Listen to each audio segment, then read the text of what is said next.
Welcome back, everyone, to Pontus Fathom Hobbies. This is Season 5, Episode 4 of Tainted Grail, The Fall of Avalon.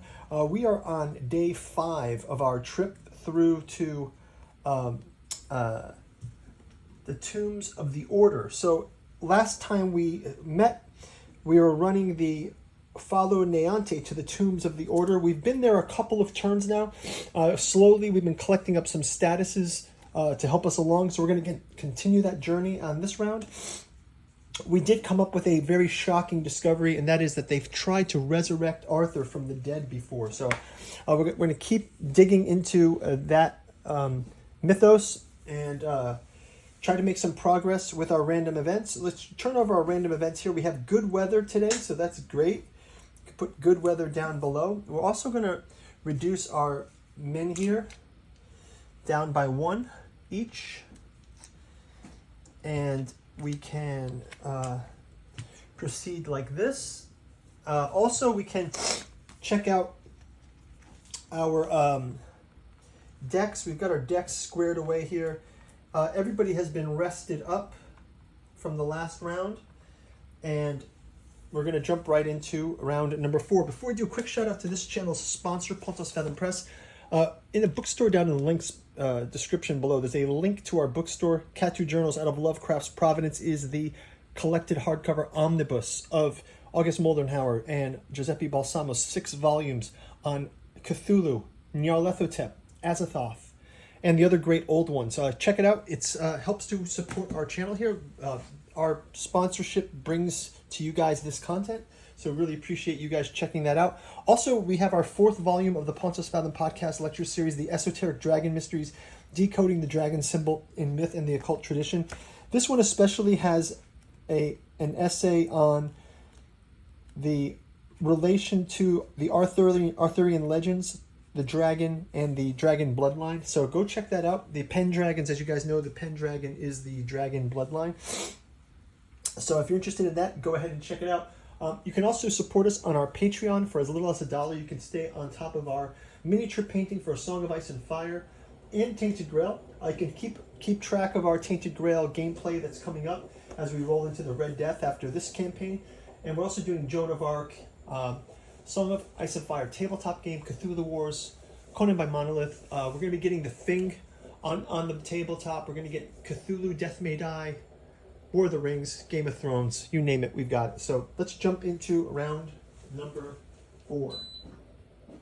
So first up, we're going to go ahead and take a look at our next. I think we're going to stay here one more round because we still don't know the mystery of Neante. And it says we are on 154. So let's go back 154. Tombs of Order, it says we can.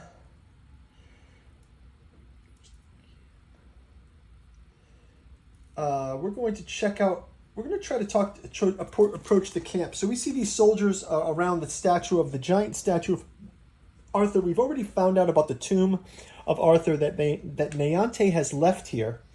And also that Arthur, they have tried to resurrect King Arthur in the past, as the Knights of the Round Table have done to fight against the weird. So we're going to approach the camp now. And we're going to go to verse number 3, and it says, as you walk past the soldiers, they make no effort to stop you. 2 knights sit in a large tent to play dice. Their hands tremble as they have shifty eyes. Again, this is Bedivere and Palmades. The dark-skinned Palmades stands up and asks you what to do. So I think this time we're going to try to confront them with the disturbing information that we've discovered.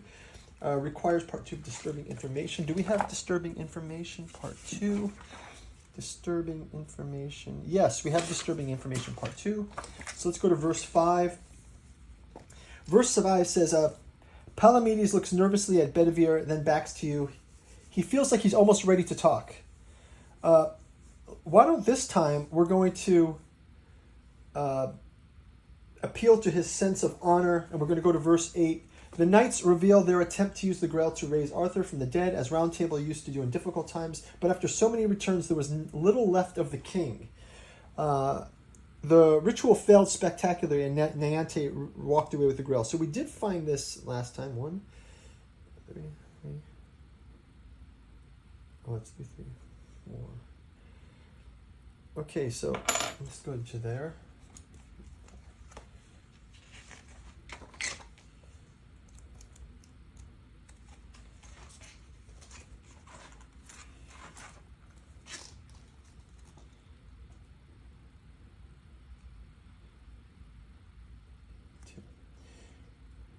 After revealing the events that transpired in the tomb of Arthur, Palamedes breaks down into tears and Bedivere hangs his head in shame.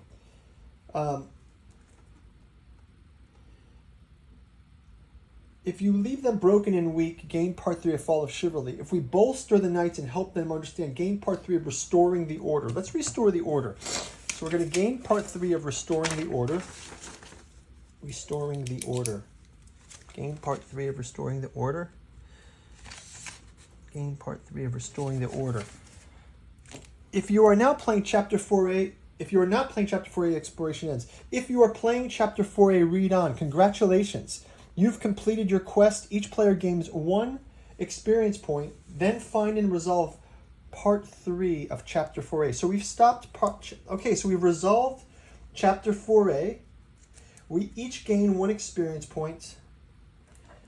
We gain 1 experience, and now we're going to go into part 3 of Chapter 4. So now we can go ahead and we resolve part 3 of Chapter 4A. Okay, so now we skipped part 3 of Chapter 4A. So let's read about this one. And again, this is going to be where we're going to go next, I believe. So Chapter 4A, Part 3. Please read this card on top of the active quest pile. Yet again, the Grail eludes you, but Niantic couldn't have run far. There's not much land left to the east of the tombs. Locate Niantic in the Forest of Whispers. That's in 155. Okay, that's right next to us. The problem is to get there, we're going to have this men here are going to go out soon. So what I think we're going to have to do is, on our next turn, actually before we sleep, we have to do this tonight. I think our exploration ends, but I think we're going to come down to here, and we're going to have to summon we're going to play a blue encounter first. So let's grab a blue encounter and check out what this is. It's, Calm Before the Storm. Okay, so we got a blue encounter played, Calm Before the Storm. We can put that below the deck. And we're going to just go ahead and do what we need to do to raise this men here, because all these men here's lights are going out in the next round. So 135, 135. Let's check the men here rules. 135. We need 2 wealth and 2 magic. So 2 wealth and 2 magic. So we put those down. And our new men here, we're going to take this men here. He's going to expire anyway. And we're going to put him at 6. Here. Okay, so the new men here is here. That's going to do it for the end of our turn. And we will see you guys. Well, wait, let me just double check here. That's going to do it for the men here first, right? But I just want to double check. A strange stone trough. Okay, we don't have to go into all this. We're going to close these out for now. Just put Camelot back up here. So we've got that men here lit.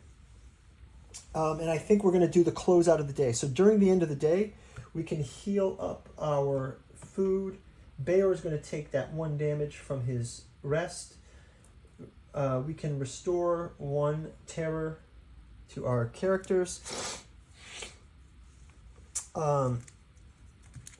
Hint, the Force sits on the border between human reality and something far older. It will reveal its secrets only to true champions. So we're about to start Chapter 4A, and we will sort of leave it at that. I guess our next round, we will see you guys in round number 5. I'm just going to put the note here to remind us. By the way, our next round will be quite dramatic because the men here are about to go out. So we'll only have this men here and these 6. So that's going to be kind of interesting. I don't think we've been in that kind of precarious. But Kunakti, as you can see, it's been absorbed by the weird. So that's going to be out of place. So, okay, guys, we will see you in round number 5. Thanks for watching. Bye-bye.